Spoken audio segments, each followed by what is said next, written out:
Xo'p, qizlarjonlar, bizda remont 3-kuni. Hozircha santexnika bilan bularga kesayapman. Hozircha santexnika bilan elektrik ishi bo'layotganligi uchun ovqatni o'zimiz qilib berib turibmiz va ko'p savollarga javobdan berib o'tib ketaman. Turgan uyimiz hozir bu oyim uylari. Xo'jayinim u yoqda o'zimiz uyimiz, bilasizlar, oyim uyiga yaqin, yangi olgan uyimiz.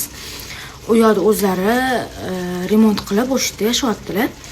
Remont qildirib ustalarga to'yist. Bu yerdan ovqat qilib chiqarib yuboraman men. Qizim bilan oyim uydaman. Xo'p, keyingi savol. 3-уже remont boshlaganimiz где-то 3 yoki 4-kuni. Chunki yakshanba kuni ishlashmadi. O'sha uchun hisob bo'yicha aytibman. Уже hali elektrik bilan santexnik ishlarimiz tugamadi. Tugagandan keyin уже malyarlar tushar ekan, u narsalarni olib kelib qo'yganmiz. Xullas shunaqa. Bizda shunaqa gaplar ketyapti. Ko'pchilik so'radinglar, chunki o'shanga aytib o'tib ketdik.